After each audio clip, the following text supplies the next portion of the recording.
Hi, this is Luke. And this is Tobin from Quest Research. Hey, Tobin, what do you get when four guys with absolutely no video experience whatsoever decide to produce their own online paranormal TV show? I don't know. What? Oh, wait. I do know. Ghost Diaries, right? That's right. You can check us out and get involved at www.questresearch.net. And the good thing about being new is that we will only get better. Oh, yeah, the Ghostman and Demon Hunter show is rocking its way on the supernatural scene. It's drive time paranormal broadcasting without the driving or the timing. Just go to www.ghostanddemon.com. Think you know what goes bump in the night? You ain't heard nothing yet. Each week we'll be bringing you the best and the worst kept secrets in the paranormal community. Yeah, us, the Ghostman and Demon Hunter, Sunday from 9 to 11 p.m. Eastern Standard Time. Ghostanddemon.com. The Ghostman and Demon Hunter show is beyond the normal broadcast.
Darker Side of the Moon is an alternative talk variety show. DarkerSideRadio.com. Since 2006, hosts Becky Ray and Laura Moon speak with independent filmmakers, authors, musicians, artists, and many, many more. DarkerSideRadio.com. Sometimes serious, mostly fun, the show has a little for everyone. DarkerSideRadio.com. Was it odd, freaky, and you didn't hear it on the 5 o'clock news? Then we'll probably cover it here. DarkerSideRadio.com.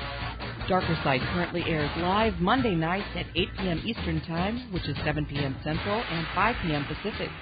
DarkerSideRadio.com.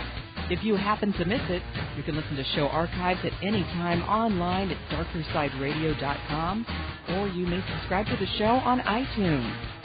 DarkerSideRadio.com.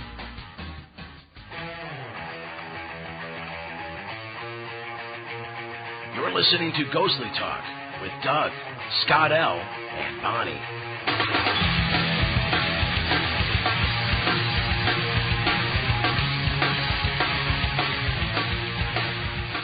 I think it's International Night on Ghostly Talk. We're flying all the way over to England. Because we went from the Philippines, talking to Winston in the Philippines, to England. Here we go. Some say the end of mankind is near. Some say that financial turmoil is part of the process, along with global warming, warfare, and the spread of mass psychosis. Children are fed drugs to keep them calm. Nations are invaded by their neighbors. The climate is changing all around us. Celebrities become our gods, and materialism is the new mantra. But what is the real truth? Is there an answer to all this? Does not the problem increase as the population of mankind multiplies beyond all reason? Are our material lives making us happier? And if so, why so many self-help books, films, and philosophies? It can't be denied that the times are changing. Every day sees new challenges for our species, and every day our species causes mayhem and madness on an unbelievable scale. But there is a ratio to it all, a rhyme and a reason behind everything that we do and everything that affects us.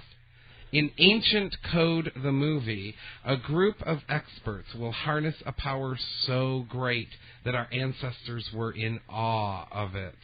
This power has been hidden and lost. Knowledge of it has been destroyed. Many have sought to rediscover it and wield it, and many have fallen foul of their own selfishness. Like mad magicians seeking to rule the world, men of renown have fleetingly seen the incredible nature of this ancient code, and all too often they've missed the point. The ancient code needs no material gain, no hatred, warfare, or drugs, because you are the key to the code. Nice job, pretty awesome, man. Oh no, the thing is, when I glanced at it just before reading it, I thought, wow, this is really well written. This is good. I got to do a good job. So I just did it. Anyway, the website is www.ancientcode.com, and our guest, thank heavens, I finally get to bring on the guest, is Brian Allen. Brian, welcome to Ghostly Talk. Hi, guys. It's just great to be here, and I'm looking forward to doing the show. Well, and Brian, it's a special night, I have to say, because I think that's probably one of the best well-written, well-read bios we've ever done in the history of Ghostly Talk. Unfortunately, normally what happens is we slaughter the bios to a horrible degree, and the guest hangs up and cusses at us, and they leave. But thankfully, I think you're going to stay here now because Doug did such a fine job. So good job, Doug. Thank you. I'm fascinated. Yeah, absolutely fascinated. Whoa.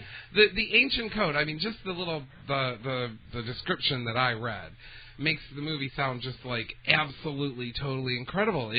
I'm on the edge of my seat already, and we haven't even gotten to know let's make it very clear here that we're not big fans of the movies nowadays. I mean, we've talked to a lot of authors and stuff like that, but when I saw this, I'm like, this is a very interesting idea. And it didn't, in whatever format it comes in, it didn't really matter. The idea is what it was all about here. Yeah. That's what we're talking, Brian. I think this is fantastic. So how did the concept of the ancient code, how did it come about? What went into it? Who thought of it? Wow. Tell me everything. Okay, guys. Well, the ancient code, the idea that it came from, in fact, the words you were reading when you did the intro, it came from a guy called Philip Gardner. Now, Philip, he's an author, he's a documentary filmmaker, and as it happens, he's a good friend of mine. And Phil is a very, very insightful guy who's done a lot of thought, or put a lot of thought into the concept of spiritual gnosis. And it was actually, the ancient code itself came about because he was filming in Australia, and he came face to face with a kangaroo of all things, and all of a sudden he thought suddenly he was faced with this marsupial and him sort of face to face. I mean, the kangaroo was at the same height as he was, and he just thought a wide diversity of creatures live on the face of the earth, and he seemed to experience some sort of spiritual, I don't know what you would call it, an epiphany.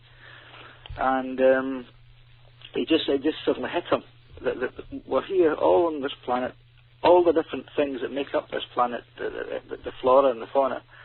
And he thought, wow, he said, I wonder if there's something behind all this. And like I say, he went away and thought about it some more, and he came up with a concept of the ancient code. And as it said in the voiceover, when you consider the state that the world's in, and the way things seem to be going, that perhaps there's something really happening in the planet. And I'm not talking about Gaia. I'm talking about something very much more ephemeral, much more, well, it's more ephemeral, but it's much more close to your very nature than the Gaia hypothesis is. But really, the ancient code itself is, if you like, it's a wake-up call, and it's a look towards 2012, what might be happening then. And you tend to find, if you look at 2012, that there's certainly plenty of different beliefs and thought systems have gone into providing some sort of basis to think there is some sort of change going to happen in 2012. And you tend to find that it's mentioned by the Egyptians, the Kabbalists, the Dogon Tribe in Africa. They mention it. There are umpteen dozens and dozens of Native American groups seem to be well aware that some great change is going to happen then. And even Edgar Cayce prophesied a great change shortly after the year 2000. But it was especially the Mayans who saw it as the end of a great cycle of events. Now, the Mayans say that this cycle started in 3114 BC, and it ends up in the 21st of December 2012. Mm-hmm. And the concept is, of the general consensus is, it's going to be a period of change, but it's not going to be a change at the end of the human race. And that's the one thing that really worries me, and that worries me seriously, that when the media, in the run-up to 2012, rather like what happened in the run-up to the millennium, that you're going to all sorts of crazies coming out from underneath rocks, and they're going to be saying all sorts of things, that here's the end of mankind. I mean, I can think on just what happened there when they switched on the Large Hadron Collider, which is in the Swiss-French border. That there was all sorts of people coming along saying, oh, this is going to create miniature black holes, and the Earth's going to be destroyed, and people were actually killing themselves. But the media will get this, and it's like a dog with a bone. They'll worry at it, they'll gnaw at it, and they're going to create more problems than help. And it's really, although 2012, I think, is a real event, and it's really going to happen, and I think something is going to happen. In fact, it might be happening now, and it is a precursor to it, but I don't think there's anything really that's going to cause the end of mankind. Well, Brian, I have to, one thing I want to point out is, let's say, for example, when, the millennium came, right? And I said this to a lot of people at work, they're like, what do you think is going to happen, Scott? And I'm like, well, I think a lot of this stuff is going to be self-induced. I think a lot of this is going to be self-demolition. I think a lot of the nuts are going to come out of the woodwork. Yeah, they're going to be offing themselves in record numbers. Unfortunately, that's good. That would be the case. And really, I mean, yeah, there were a handful of things that happened that was in the news and all this stuff. But really, it wasn't too much off the wall. Now, it wasn't a cataclysm. No, but 2012 is a much bigger event, though. This has been much more documented. And you were saying there are things that are precursors. God, go to the bookstore, first off. Okay? Go to the bookstore and look at the shelf. Amber and I were talking about that the other day when we were at the bookstore. She's like, look at all the books on 2012 already. I'm like, yeah, they're all popping up, 2009, 2008. This is one of the precursors. So generally what you're saying, though, Brian, is that it isn't going to be the end of mankind, but there are going to be some major changes, correct? That's absolutely right. Like I say, the human race isn't just going to wake up and find itself gone when 2012 dawns. There's just going to be a change. Now, whether that change is, there's two or three ways of looking at this. My own thoughts on the matter is that I think that the ancient code, now, and we'll actually start getting down to specifics shortly, but I think the ancient code, what's going to happen is that the world, the planet we live on, is in such a mess, just with pollution, if nothing else, and some really seriously bad attitudes amongst people, that I think that the ancient code is setting us up to start evolving again. And I think this is going to brought about in a whole number of ways. I think that part of the problem is going to be that we're due to get the polarity of the planet is due to change. We're due to get a pole shift pretty soon, and that seems to be happening. If you look at the tsunamis, the earthquakes, so natural disasters that are occurring, it's not all just down to global warming. And I might add that as far as global warming is concerned, what people don't seem to realise is that the whole solar system is heating up, not just the Earth. And that is due to the fact there's been a really strange and unusually large number of sunspots over the past couple of years. and the whole solar system's heating up. But that's one you can think on for a little while, because it's not just the Earth that's heating up. Well, that's a real problem for us, because I mean, all people have been doing is complaining for the last 10 years about we need better emissions, we need to be green, we need to do all this thing to save our planet. If it's happening solar system wide, we're screwed. Evidently, they got to do that on Jupiter and Mars. Yeah, we and can't everywhere change that. We're totally we can change about it. I mean, so I'm going to buy a Hummer. No. Don't even drive it around. But I do wonder I do see that this happens, but there are a couple of events, and I was just studying this, or not studying, I just learned about this. Oh, excuse me one sec. I just learned about this just, a scant few days ago, was that there's been 2 almost extinction level events in the Earth's history already. Yeah. There was the one that I knew about beforehand, and that was the dinosaur one, right? Almost extinction level. I mean, it didn't wipe out all species and everything like that, right? All life. Only about 70-ish%. Well, you know what? There was one before that. There was one 265 million years ago that wiped out the scientists and people estimate 99% of life on Earth got wiped out at that time. 265 million years ago. And this was before the dinosaurs? Way before the dinosaurs. Millions of years before the dinosaurs. And I'm thinking, wait a minute, why wasn't I taught that in school? Well, then again, I'm very old. I'm not 265 million years, but maybe they didn't know this. Close, yeah. And but I'm like, how can an extinction level event happen, twice to one planet like that? Or not quite extinction level, but very, very close. And how can we as a race of people, as a species of animal, prepare for the next one? Do you know? I don't know if you can. Can you prepare for extinction level events? I don't know. Can you prepare for 2012? Probably. I hope so. Well, and the ancient code, I hope, can can at least give me an insight into Phil Gardner's mind as to how you can prepare for something like that. You also said a pole shift, though, too, Brian. You mentioned a pole shift? Yeah, that's right. And when that happens, and it surely will, because it's happened at least twice in the Earth's history, at least twice. And when that happens, this is going to be a lot worse than the Millennium Bug that they used to talk about.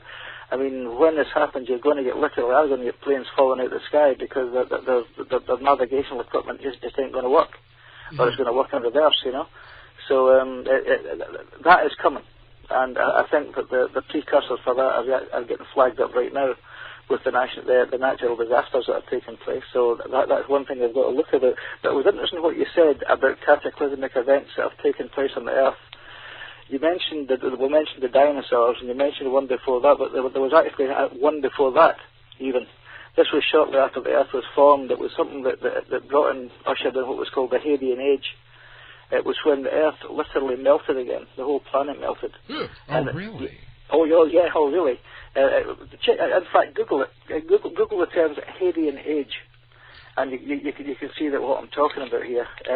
That the whole planet, if you like, reformed, melted and reformed. So the planet we saw that's with us now, if you can take weathering, natural weathering and stuff out of the equation, the planet we have now is not the planet we started with, and because it all changed during the Hadean Age. And so the Earth has been through quite a few changes in its history. Well, that's interesting, because I didn't go back that far, right? I didn't go back to, what would that be, 4.5 or 6.5 billion years? That's right. I made it 265 million, and then I sort of quit, because I'm like, oh my gosh, But no, there's a lot of history to read. But no, interesting. So if, the gases and the metals and the elements and all the stuff that are working to create a planet, right? They're working on it. Everything's going along fine, and then and of course it's molten at the time. And then it it's cooling off and it's starting to form, and the idea is happening. Like things are put in motion, and all of a sudden, wham! Something upsets that. Maybe that's the entire and only reason that we're even here. I mean, admittedly, it's 4.5 billion years or 6 billion years, however old the Earth is. But it's, that could have been a very happy accident for us. Well, yeah, but it could be an unhappy accident for us also. Well, yeah, the next one could be. Yeah, we could be in big trouble. How do you know Philip Gardner? Because we've had him on the show several times, Brian. Just want to know how you know him. Well, it's strange how these things work out. I got to know Phil. It was an internet thing. I think I applied to a post, or I came across him on a post somewhere, and we started chatting backwards and forwards, just the odd email. I mean, I didn't know what he did. I mean, I knew nothing about him other than he was an interesting guy to talk to. But it came about that I was given a conference. I was talking at a conference. Was it last year, year before? It was a UFO-related conference. I was talking about portals and window areas, and Philip came along, and let's get right back to basics. What we're actually talking about was a portal inside Rosslyn Chapel. Now, I guess you've heard of Rosslyn Chapel. Yes, we have. Yes, okay. Well, through my investigations that I've been able to demonstrate, to my satisfaction at least, that there was an operable portal inside Rosslyn Chapel, and the information on how to use it is also inside the chapel. So Phil came along. He used the excuse that I was going to be in his area at the time, talking at this UFO conference on portals, and he came along to the hotel, and he shot the piece. We went up to the hotel room. He set up his screens there, set up his cameras, and we shot the interview. And it turned out that some of the stuff that I'd said in the interview was also applicable to the concept they'd had of the ancient code. So he was able to graft parts of the interview into the ancient code, although I didn't actually realise that that's where they were going to end up. But it was only after that I realised that we were talking, we were chatting on the phone, by email, and now that we'd met, we suddenly realised that not in what happened when we actually met at the time is he gave me a couple of his books, as a sort of freebie, and a couple of DVDs. And as I read the books, I suddenly realised that not only were we singing from the same page, we were at the same word and the same line. Yeah. So it looked as though that Phil and I, it was almost as if the cosmic consciousness in each other, so it was recognising itself as being a kindred spirit and a fellow traveller. And from there on, it just took off. He invited me down to appear on his TV show, so I went down and did that, and we collaborated on a book. So we co-wrote a book called From the Dark Wood to Hollywood, which is the mythology behind Robin Hood. Interesting. And we've done a whole bunch of stuff together. And he's a really good guy. And the one thing that I found very, very pertinent to me anyway was, obviously I'd taken part inadvertently in the ancient code. Well, I got a CD or a DVD to have a look at, which I did, and I took some stuff away from that. But it was only when I watched it for the second and a third time that I realised there's a lot of undercurrents going on in there. And there's a lot of stuff that you don't get first time around, and really you've got to watch that DVD 2 or 3 times before you actually get the truth of what's actually getting said. Because basically, the guys that are in that, including myself obviously, the guys that are actually talking in that DVD are pretty clued up, pretty switched on people. And the other thing you suddenly realise is that what the ancient code actually is the ancient code existed at the time of the Big Bang. The ancient code was what was programmed a DNA, if you want to put it that way. The ancient code existed before DNA existed, and the ancient code is what we are, it's what you are, and it's what binds us all together as one. Because basically, if you buy into the Big Bang as how the universe came into place, and this is quite important, because you really need to accept the Big Bang happened, is that at one point this singularity that was the Big Bang, and this is a really difficult thing sometimes to get your head around, is that the singularity that formed the universe was smaller than a single grain of talcum powder. That's how small it was, okay? And before the Big Bang happened, there was no space, there was no time, there was nothing. In fact, the universe actually was the size of that grain of talcum singularity. That was the size of the universe. Okay. I mean, there was nothing. There was literally the concept of absolute nothing is sometimes hard to get your head around, but there was nothing. So when the Big Bang occurred, or before the Big Bang occurred, we were all part of that singularity. All of us were. Everything that's in the universe was part of that singularity. So in that, we contain the seeds of the ancient code. The ancient code is in you and in me, and it's what makes us interact with one another. And the shamans knew this, and they still know it. Pagans know it. Nature worshippers realize it and understand it. The only people that don't understand it and reject it are the organized religions, sadly, and they've done their best to make us forget about it and destroy it all the way through. But we've got to start reconnecting with it, and because unless we reconnect with it, we are finished as a species, and it's a pretty hard thing to say, but it's true. Well, yeah, I mean, and I know we're gonna get more into this because we have to go to break and things, but what I'm thinking here, what's being said is, you said there are people on this planet that understand what the ancient code is. A lot of us obviously don't. Well, I mean, I can see even in daily life. I mean, in the things that I know. I mean, I know that my DNA, I didn't have any control over it. It just sort of happened, right, to me. And my DNA is the pattern by which I, grow and develop and it's all you're there. The offspring of the aliens. We all know that. Well, okay, yeah. My alien DNA is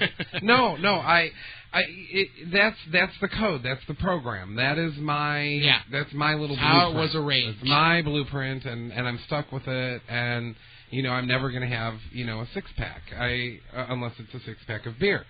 So, but I'm never going to have one here on my stomach. Amber can draw you one. Ooh, that would be nice. But no, they have a that's just me and my little life, right? My little life is insignificant compared to 6 billion years, right? Mm-hmm. Of the age of the Earth, and even further than that since the Big Bang.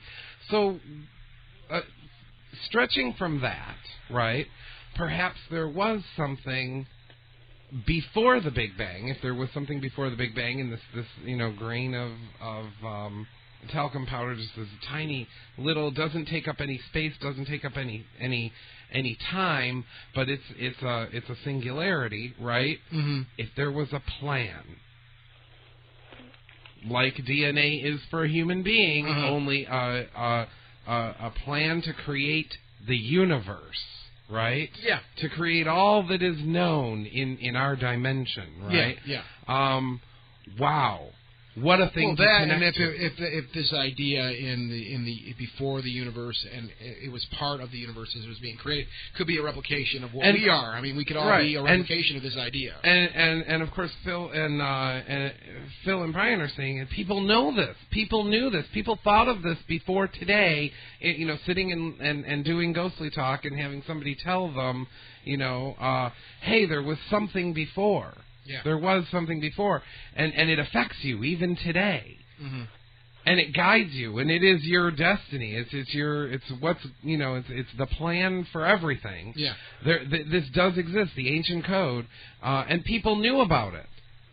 The Druids knew about it, and it was taken away, and we were brainwashed to not know, not remember it. And I want to talk more about that after the break, and also, how this could help people today. But let's definitely. And we should talk about the film too. I mean, I mean, I know all this relates to the film, but also the actual. Yeah, film. we'll talk about the film too. Yeah, I think that sounds fun, Brian. So you're going to hang out though, right after the break? We're going to chat more about the film and the ancient code and everything, right? Yeah, sure, of course we are. Yeah, looking forward to that. Excellent. All right, hang on for 1 second, Brian. Yeah, we're going to go to break here. This is Ghostly Talk. I'm Scott L. And I'm Doug. And I'm Bonnie. We'll be right back after this.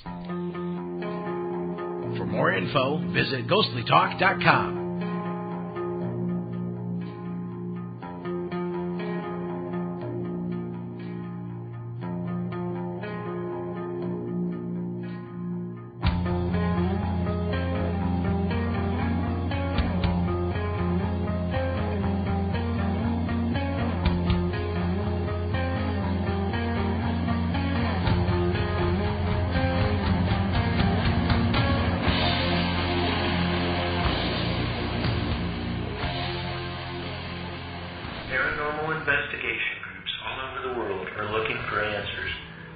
Klein had the chance to get even the tiniest peek at who or what is on the other side. CPR, or Cooperative for Paranormal Research, is one of these groups. We are dedicated to finding the answers, dedicated to finding evidence of the paranormal, and dedicated to proving that some places are truly haunted.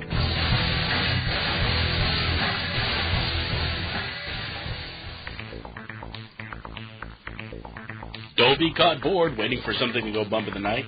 Listen to the Paranormal Broadcast System with Brad, Brandon, Todd, and Paul. Well, hello, Mr. Fancy Man.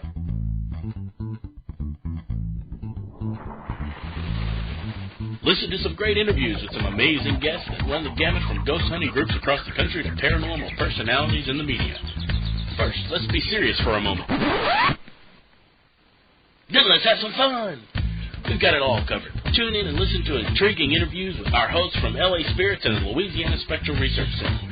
Then kick back and listen to us try to be funny with some crazy Cajuns. And some other guys, too. This is no kids show, folks. It's the Paranormal Broadcast System. Listen to us poke fun at ourselves. It's funnier that way. You can find us at www.laghosts.com. That's www.laghost.com.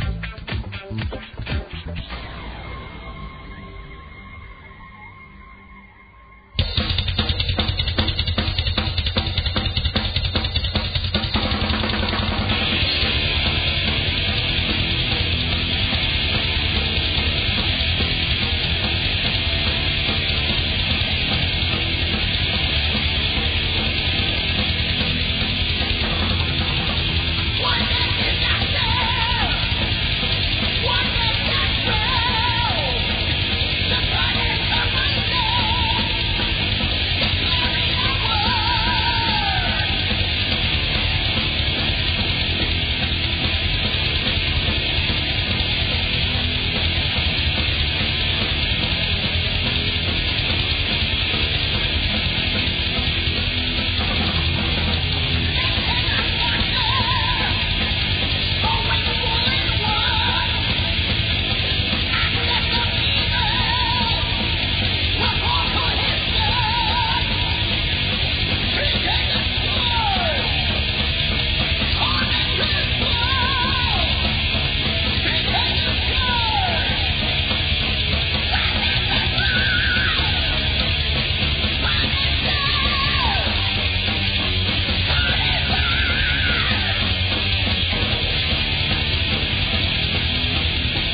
a dive into the bizarre world of the paranormal. Do ghosts, UFOs, or the supernatural amaze you to the point of wanting to learn more? Well then, you need BVRN, the Black Vault Radio Network. With more than 1,200 hours of on-demand talk radio, syndicated from more than 35 shows, the Black Vault Radio Network is your one-stop shop for the world of the unexplained. Check us out and tune in 24 hours a day at www.blackvaultradio.com.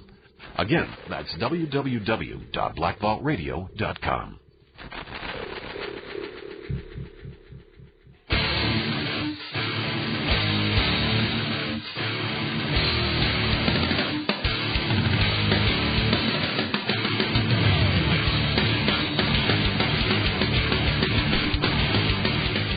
I smell rain a-coming. Oh, it's a gonna storm. Yeah, we just looked out the sky. One of the many frosted paned windows of the winery here, and there's some ugly, creepy-looking skies coming up. Yeah, so Brian, if we hang up on you, it's not us, it's Mother Nature. Yeah. Hopefully we don't blow anything up here in the studio, but we've had pretty good luck so far this year. Yeah, we're talking about Ancient Code, the movie. We're talking with Brian Allen. www.ancientcode.com is the website. We have just this one segment left to talk about it, so we want to get into it. The obviously based on very, very fascinating idea, and then of course the idea for it came out, and Phil Gardner, and it's just like it all came together, right, into from this ancient code idea. So how does that affect us today? How does the ancient code affect? I mean, I just went through a whole speech, right, just before the break. About how it since before time even began until now, and my DNA does my life, and but something may be doing the entire everything, and I mean everything with a capital E, right? Yeah. Just like DNA does me, perhaps the ancient code does everything. How does that affect our lives and where we're heading and what's going on in the world now? Well. What is it? Well, I take it what you're asking is what is the ancient code? Well, yes, exactly. Or maybe what are people's perceptions of it? Well, I suppose you could say that the ancient code is God, if you want to, if you believe in one. But really, it's got nothing to do with religion. It's got nothing whatsoever to do with religion. The ancient code predates religion. Because if you think about this, Christianity goes back 2,000 years, Islam goes back 1,500 years, and Judaism goes back, was it 2,500 years, 3,000 years, something of that order. But 2,500 years, 3,500 years in 5 billion, now come on, religion didn't just happen 2,000 years ago. All religions were founded on something, and I believe they were founded on the ancient code.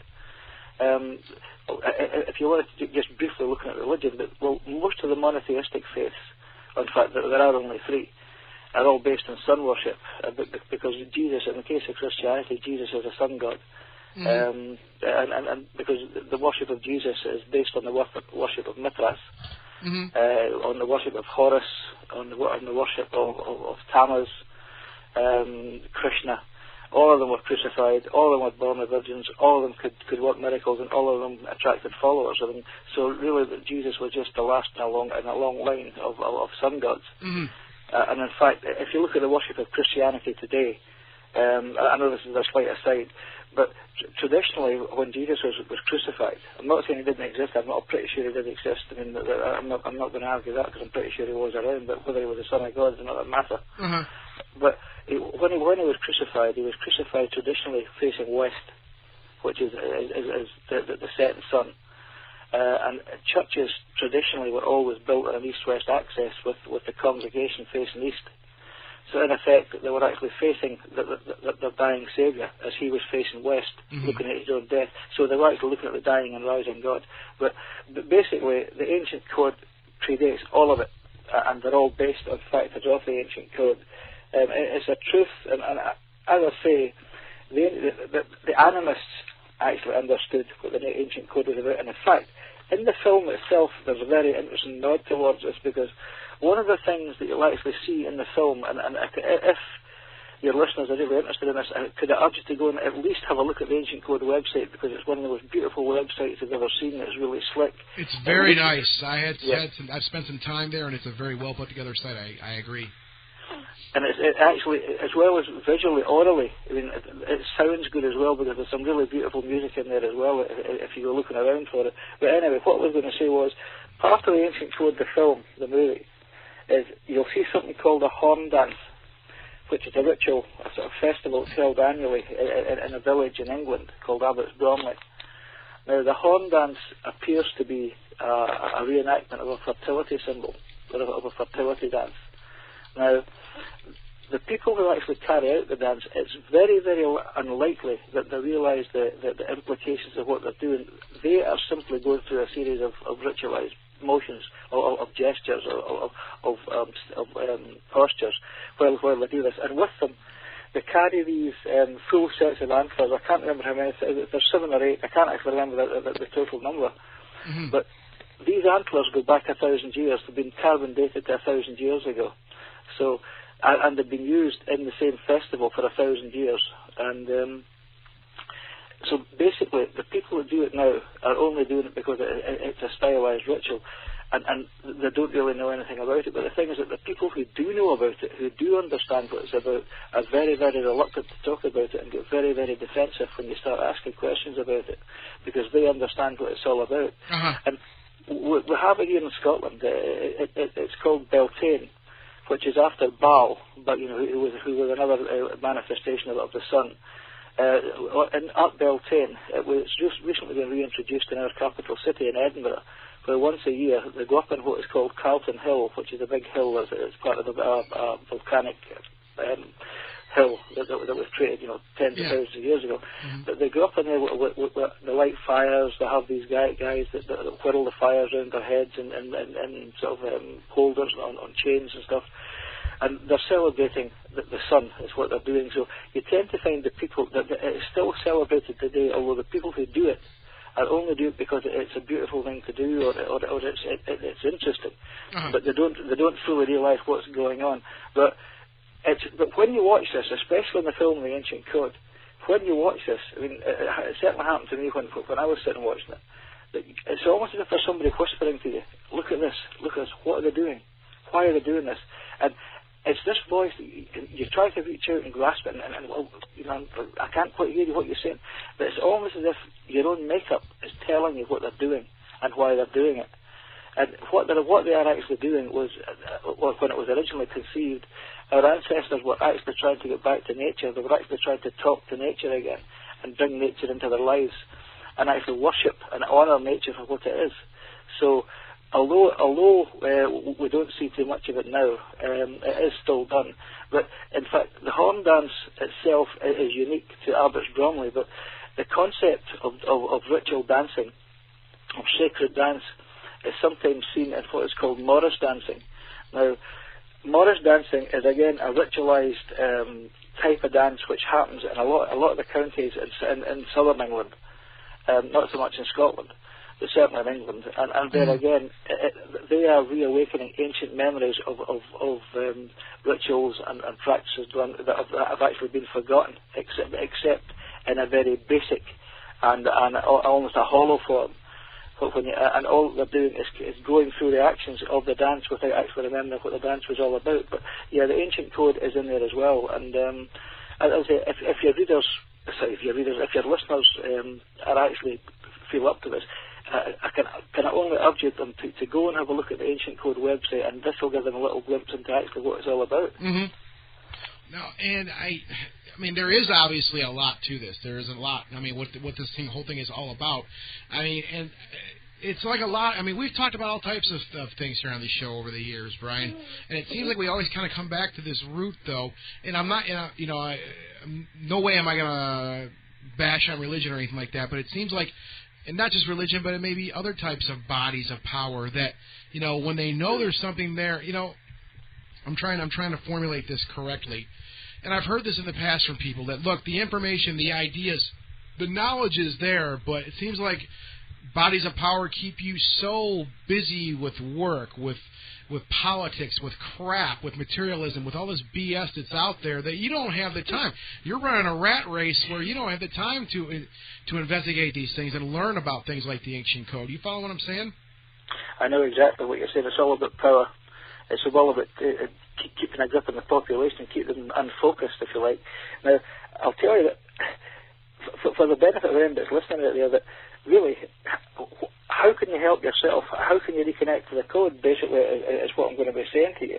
Is that the ancient code? It's wakening us, or it's trying to waken us from a long slumber.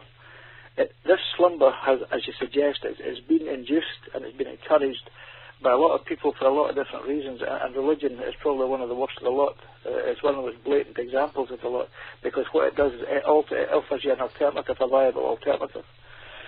The whole point is this: people are going to cast their gods off. They have to get rid of what the gods have become, whether the church, the state, or Hollywood inspired. Now, there's a prime example of this in the cult of celebrity. A prime example that assumes, for example, that celebrities, because of their wealth, because of status, because of privilege, they've actually got intelligence. But this is utterly wrong. They're too self-obsessed, isolated, cynical, shallow, and frequently too stupid to know the truth. But the point is this: that people have got to a position where they've started to assume that poverty equals failure and that wealth equals success. And the society we live in encourages this paradigm. As a paradigm that's got to stop. We've got to cast it off, we've got to throw it away and get... Uh-oh. And guess what? I think we just lost him. Mike, you still there? Brian, you still there? Yeah. Oh, thank God. We had a brownout just not seconds ago, and then you went out for a second, and we thought we lost you. Sorry about that. I didn't mean to interrupt you. Keep going. We just wanted to make sure we didn't lose you. It's okay. It's okay. Yeah, but the whole point is just that money for its own sake is absolutely poisonous. Yeah. It's tied into jealousy and greed and envy, and it's created a passive population. Or not all of us, thank God. Here's me saying thank God. It's one of these things you do, I suppose. But it's created a population that's largely passive, that's quite happy to sit and take the crap and bullshit that's fed to it. Mm-hmm. And really, we've got to stop it. But the thing is, you go into a supermarket, what do you see? You see these scandal magazines, I don't know what you say. Jennifer Aniston puts on 2 grams in weight. So, entire economies collapse over this, the whole thing's crazy. And really, who gives a damn what they do? I mean, myself. Well, and this, I guess, I'm not trying to put myself above anybody, but I think about this stuff all the time, Brian. And I think, and my friends, I have a lot of friends, and they're like, hey, you want to go down to the Red Wings? And Bonnie, don't take offense to this, but I'm just saying, this is just me, okay? You want to go down to the Red Wings game tonight and see the hockey game, Scott? And I'm like, I don't have any interest in all it. hockey fans sound like that. Yeah, his friends sound like this, Mike. You want to go on to the Red Wings? Oh, them fighting words. And the gloves are off now. I'm kidding around. My point is that my buddy, like my best friend Pete, is a huge hockey fan, right? And I enjoy the game every once in a while. Very small. Bonnie, just put your fist down, Bonnie. Quit sharpening the axe blade. I didn't mean it. But Scott, it's a distraction. There's these magazines like Brian was talking about. I mean, I was at the supermarket yesterday. I got in line, and I'm sitting there with my stuff, and I look at this thing, and I'm, lose 40 or 40 pounds in 3 days. Insert generic film star in this part, loses. Insert huge weight loss in this part, right? Or love confessions of this insert generic film star right here, right? And I'm like, this means absolutely nothing to me. And my own mother sometimes, I'm going to take a beating in the chat room for this one, but my own mother will sometimes like, on the Ellen show the other day, they did this, and I'm like, Mom, I love you. You are my family. I think she's my mother. But I'm like, I don't care about what happened on the Ellen show. It means nothing to me. It could be worse. I go to my parents' house, and my dad will be like, come in here. And I'll walk into his bedroom, and the TV is so loud that you can hear it outside the house because we're deaf. Yeah. And I go in there, and he's watching Jerry Springer. And feels the need to explain it all to me. Yeah, well, I think that's a parental thing, you know what I mean? But I think it's all distraction. It is distraction, Brian. Do you see what we're saying, Brian? I mean, it is distraction. I'm just laughing at some of the stuff you were talking about there. I'm right. I'm not wrong. I mean, I know I'm not wrong. I see this stuff around me every day. In sports, I mean, I take anybody out there listening to this show, sports is one of the greatest distractions out there. You know, if you enjoy them, that's good for you. But I see people that get so maniacal about this stuff, it dumbs you down. It makes you stupid. I wonder if more people attend sporting events than attend, you know... There's more people that attend sporting events than I guarantee you that vote. Oh, that's true. Yeah. Easily. Yeah. Easily. So, you know, these are distractions, Brian. They keep you away from the prize, in my opinion, away from enlightenment, away from whatever you want to call it. Why the hell does this keep happening like this? Do you have any idea, Brian? I mean, we're not asking you for... Well... What color is the sky, Brian? I mean... I suppose, I guess you could say because it's easy. People, I suppose, have a hard enough life trying to scratch enough together to keep living. So if they're presented by something they can identify with, and sports is a prime example. Well, in the UK here, of course, it's soccer. And we call it football because literally ours is the real football. You know what I'm saying? Yeah. Same thing. Yeah. It's okay. And here, you get a lot of tribalism over different football teams. Up in Scotland, there are two main teams. There's the Glasgow Rangers and there's Glasgow Celtic. And originally, now this just shows you how insidious religion actually can be. But even today, Celtic is looked upon as a Roman Catholic team, and Rangers is looked upon as a Protestant football team. Wow, I thought that was done. So they are playing in the name of the Lord. I mean, well, the teams especially in the last 20 or 30 years or so, have tried to get rid of this because at one time Rangers would not sign a Roman Catholic. They wouldn't do it. They just didn't dare do it. Otherwise, their fans used to go crazy because it just shows you how stupid they really are. And the same thing for Celtic. The Celtic wouldn't sign anyone except a Catholic. So what they tended to do was polarise people, especially in Glasgow. And this used to cause some terrible, terrible riots and trouble. And to some extent it still does. Although nowadays, like I say, they've tried to gloss it over. But basically, if the ancient code really kicked in, all that would stop. It would all stop. Because to me... None of it would matter. None of it would matter, it seems to me, Brian. I mean, if we really got... And I'm sorry to just totally cut you off. I mean, this is something... I mean, because this is... Maybe it's because we're directing it that way. I don't know. But it seems like we end up, you know, when we get into these ideas of, look, this is what it's all about. Would you people just put down the TV control for 1 second and listen to me? It seems like we come back to this idea, materialism, being totally bamboozled because, you know, into watching Jerry Springer, for example, or any of these things that literally, they make your brain, they make you dumb. They make you dumb. And everybody I talk to says the same thing. Boy, this is really stupid to watch, isn't it? Well, I'm watching it anyways. It's great. I read 10 times more than I watch TV. Yeah, good. Keep it that way. So yeah, I mean, I'm sorry, Brian. I didn't mean to cut you off there, but you know, I don't know what the hell I'm talking about. Yeah. Well, what I was going to say was that we have on our daytime TV. Obviously, I've seen Jerry Springer. I remember when Geraldo used to be the guy that used to get reported quite a lot. Oh yeah. Yeah, but we have our own versions of that, and you see these people coming on, and you think, where did they get these guys from? I mean, are they real? You know, and this sounds terribly elitist, but they're the kind of people you know, if you saw them in the street, you'd walk on the other side to get away from them. I mean, it's trailer park people that you're actually talking about, and I'm sorry to say this, but it seems to be, why do these people allow themselves to get in such a state?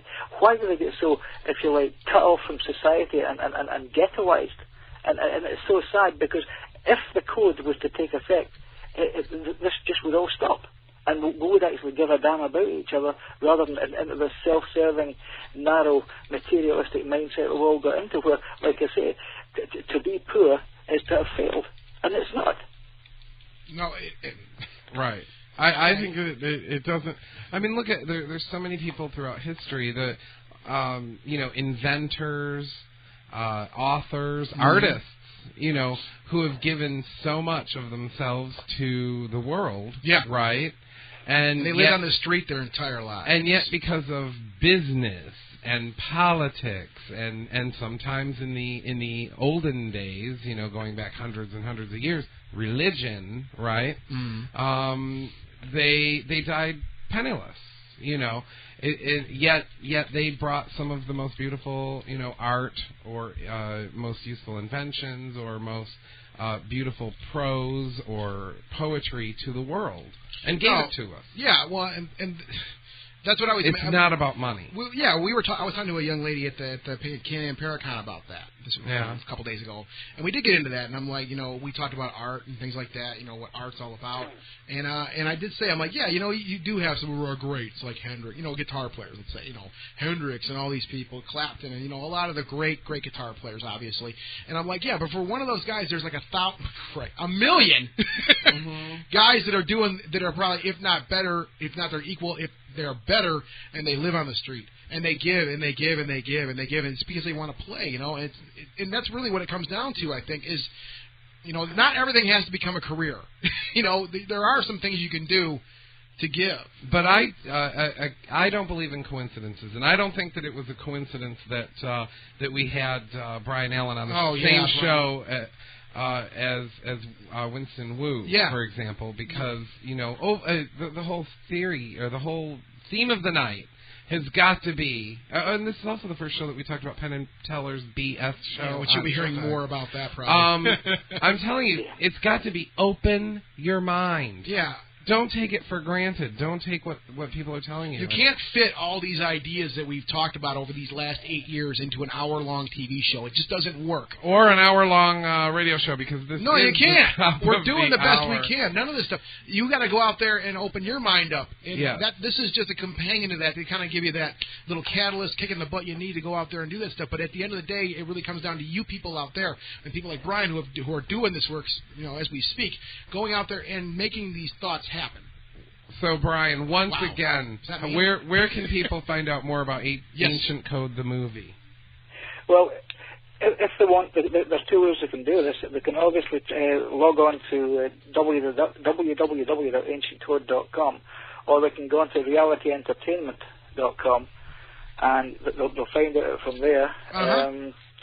But believe me, all I can do is encourage them to log on to the Ancient Code site, because it is a truly beautiful site, and it helps to give a much more vivid and graphic explanation of what the code's about than I don't think words ever could. But basically, what we're actually saying is our holy grail is to try and tune back into nature once again. And we mustn't try and put our own templates on what nature is. We've got to become at one with nature. I mean, I know this just sounds like a lot of green BS, but it's absolutely true. And once you open up to it, I mean, I've certainly become a different person since I became aware of what the implications of the Ancient Code are. I felt the change happen in me. It was like your soul switches on, if you want, and I think you become a better person. Oh, absolutely. I couldn't agree more. Brian, hang on the line, though. Unfortunately, we are at the end of the show. Don't leave us just yet, though. We just got to close things out here. Brian Allen. Yes, I have to say thank you so much, Brian Allen. www.ancientcode.com. Check it out. Check it out for sure. And also, of course, Winston Wu, return guest. Debunking. Great talking to Winston again. .com. Absolutely phenomenal. And I want to see everybody next weekend down in Dayton, Ohio, at the Southern Ohio Paranormal OhioCon. Well, OhioCon 2000. We got three names for it right now. I'm sure Brian loves us for that. OhioCon.southernohio.org. Everybody check that out. And, of course, there'll be a link up at ghostlytalk.com. And, everybody, we're going to go outside. We're going to be gone next weekend, though. No show this weekend because we're going to be on the road. That's true. But we'll have the is there anything I'm forgetting here? Archives are up from the Haunted America conference, by the way. Yes. Check that out. And also, we are going to close the show. I have to thank everybody for listening, but we got to close the show because I want to get outside. I want to see this storm that is happening right now over southeast Michigan. And so, thanks to everybody. Thanks for listening. Thanks to the guests, and we will talk to you in 2 weeks.